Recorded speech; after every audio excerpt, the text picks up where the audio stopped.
Okay, in this video we're going to take what we learned about squash and stretch, and we're going to add some secondary animation to our character. That's right, we're going to be applying that stretch modifier that you actually saw in the last video to our character in our scene.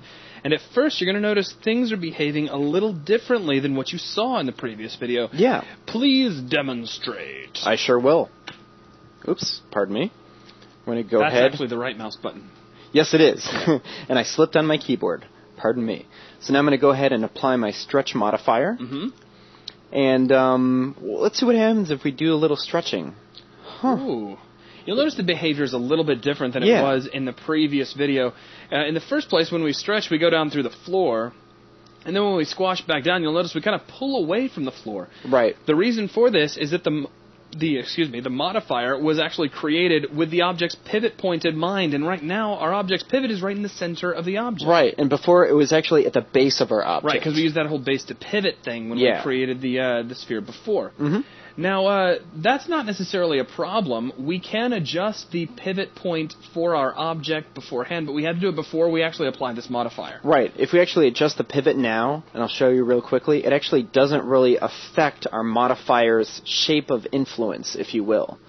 See, it's still kind of doing the same thing. Now, there's ways around this. So, if you've been playing with Max a little bit before, and you're like, guys, all you have to do is don't worry about it. We're going to get into ways you can work around that in a deeper lecture about modifiers and how they're used. Right. For now, what we're going to do is actually take that modifier and get rid of it. Sure. Just click on the little trash can and make it go away. Now, we have moved our pivot point. I'm actually going to go ahead and make sure that's moved exactly in the precise position that I like. It looks pretty good. I'm just going to go ahead and affect pivot only. Just right-click your spinner down there. Yeah, just kind of make sure it's at... 0. It's perfect. Yeah. Awesome. Turn off effect pivot only. We know it's at the right place. And now we can actually maximize this left viewport, if you will. Okay. And zoom out a little bit. And now I could go ahead and apply my stretch modifier to the character. Here it is. Stretch. And notice the much behavior better. Is different. We're staying planted on the ground as we squash and stretch. Very nice. Awesome. So, okay, let's go ahead and get started, and let's get animating.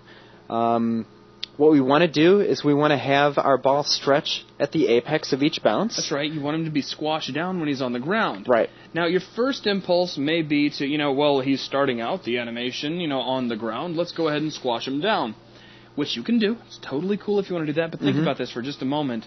Is the audience going to see him when he's back behind the door and behind the curtain? Nope. No. Not at all. And it's all about what the audience can see. Right. So there's really, you can set that. It's only one little attribute, one extra little keyframe, but if you don't need it, I wouldn't actually do it. No. So you're right. Let's go ahead and start with our maybe a little bit of stretch right here, because the audience will kind of see him right as the door kicks open. It'd be cool if they saw him starting to come out of a stretch. Sure.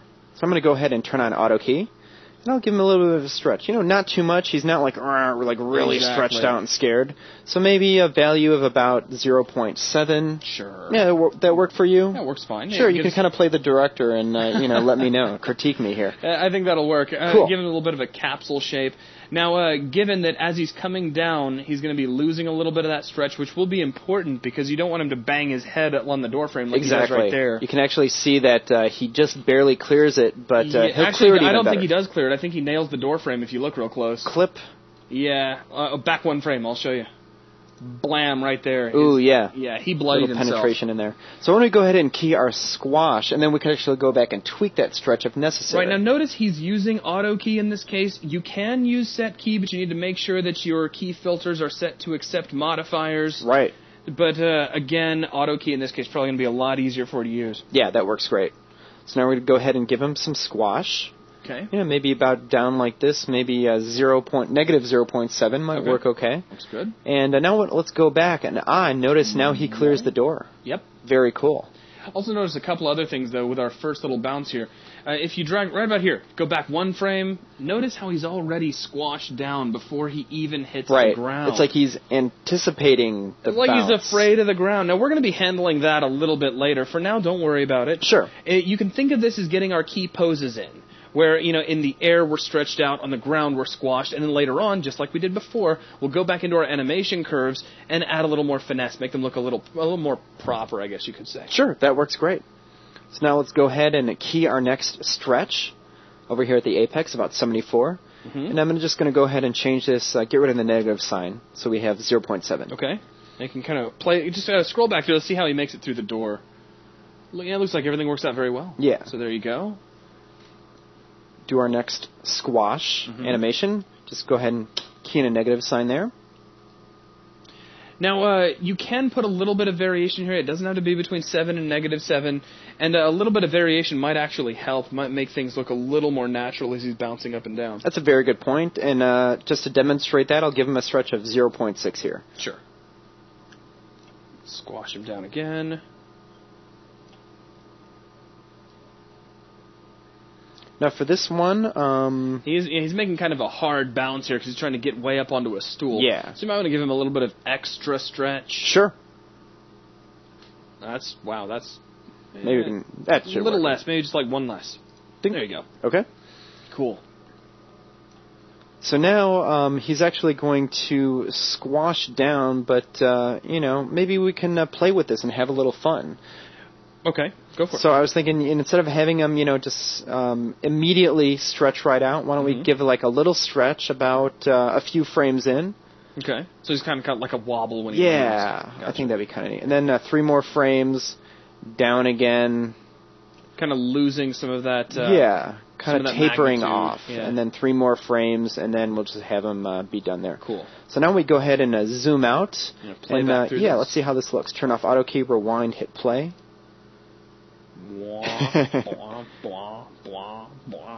Nice. Yeah, maybe let's take that first keyframe and adjust it a little bit. Sure. He is kind of like growing. He's and it looks like all you really need to do is take that first key and delete it. Sure. Or let's just heck with that. Let's just drag it up. We'll drag it up to right when he starts to bounce. So instead of deleting it, so he starts off stretched, we'll just drag that forward. So I'm going to hold down. Actually, yeah, you just drag it. Yeah, don't even have to clone it. Somewhere right about maybe. Actually, I wouldn't go there. Let's maybe undo that. Drag it back to about 38, give or take. Yeah, something like that. Yes, sir, that. Mr. Director. So there you go. So now he'll just nice. Stretch up. Yes, he's kind of stretching out before he goes. Very cool. We just didn't need to worry about squashing him up right here at the beginning. Right. You could. I mean, if you were changing the nature of the animation so that the audience could see that first hop, if you will, you could start off by making him first squash down, and then when he stretches up, it'll look like he actually made the effort to jump. Right. Like if you maybe had a behind-the-scenes camera angle or something like that. Right, but since we're not really worried about what things look like back here behind the wall where nobody's ever going to see. We just want to make sure that he is nice and stretched out by the time he gets in the air, and frankly, just watching him kind of grow as the animation starts is distracting. Yeah. And while you want to make sure that you keep your scene efficient, don't distract yourself as an animator. Right. So why don't we play through it one more time and have another look at this. He's doing it. I mean, it's not bad. Yeah, it's just we got to fix up that squash. Yeah, we really got to play with these keyframes a little bit. Yeah, we want to make it so he's squashing, right when he hits the ground and not before he hits the ground. That's right. All right, so how do you want to handle that? I think we should go into our animation curves here. We should go into our curve editor and have a look at the curves and kind of see what they're doing. Let's do it. So if we take a look at our ball, you'll notice there's our talented ball. Yep, we modified object. Stretch. If you scroll way down, there's the stretch itself with an there animation it is. curve on it. Yeah. Very nice. You can even see our little wobble at the end here. Yeah. Kind of like a little sine wave, kind of cool. Now let's go ahead and frame up on that curve so it's nice and clean in the view. I guess it's going to do unless you kind of, non-uniformly scale it out. Right, exactly. I'm going to go ahead and do that. Gotta hit getting a hand cramp hitting all those keys at the same time. It's easy. There you go. So something kind of like that. So we cool. really see the nature of the curve. Now, how do you want to reshape this curve to make that look a little better? I mean, it looks like you kind of want to hold the stretch out a little bit longer. I'm actually going to, real quick, I'm just going to go to my layer manager. I'm going to hide the door and the wall and curtains again because, we don't really need them right now. Yeah, that's fine. Cool. Get them out of the way. All right. So, adjusting your animation. Yeah. So basically we want to have it so, he's not really squashing until he gets down here. Yeah, now, there's a couple of ways you could do this. Now, it depends on how you want the animation to look. Like, you could have him kind of hold his stretch until he, starts to come in contact with the ground. Right. Another way to do it, which might look a little bit better and make him look a little more rubbery, if you will, is as he's coming out of the apex of his fall, he just kind of goes back to his original ball shape. Sure. The cool thing about this is you don't really need to add any more keyframes. Right. You can do this all by adjusting your curves. Very cool.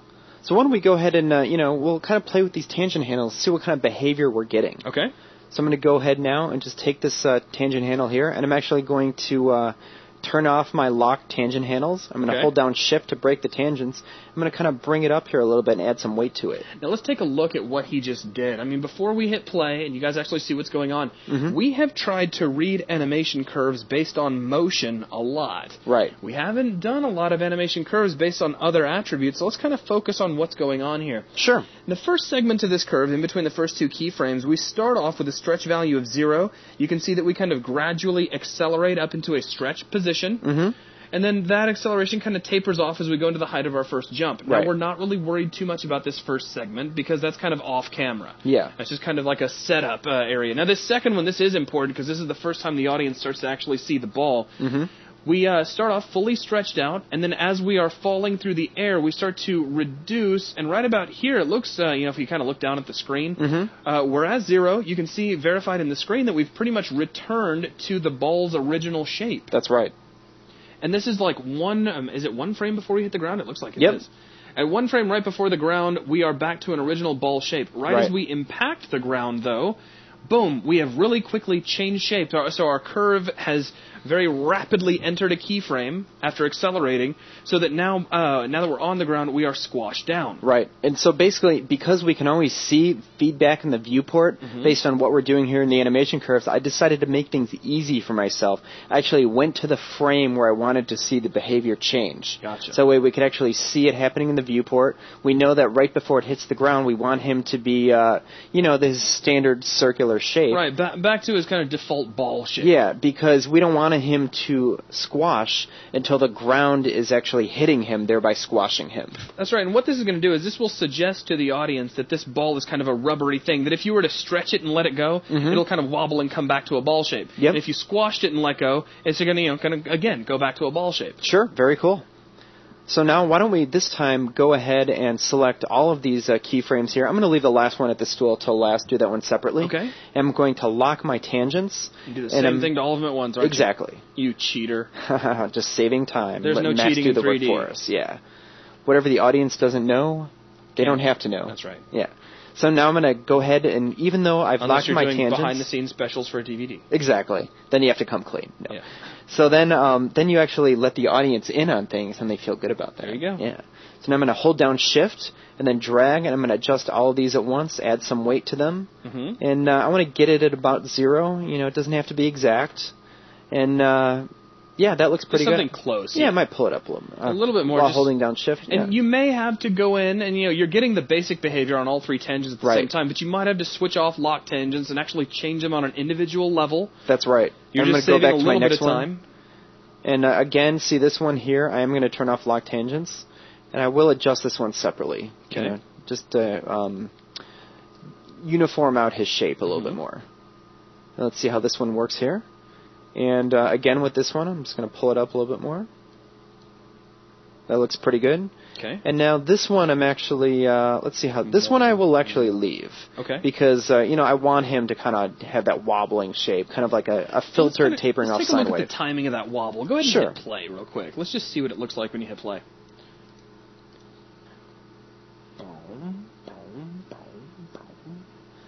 That's getting better. It's not exactly perfect just yet, but getting a lot better from here. I think what I'm catching right now that's kind of throwing me off is you'll notice that the stretch is starting off slow and accelerating as we go up into the air.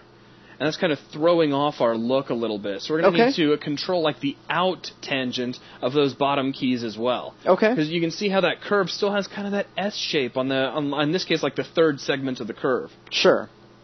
So you're actually thinking about looking at your bottom keys, and you want to play with the out tangent a little bit. Yeah. Sure. I'd probably just kind of point it up a little more toward the next keyframe. Okay. So basically you want them to...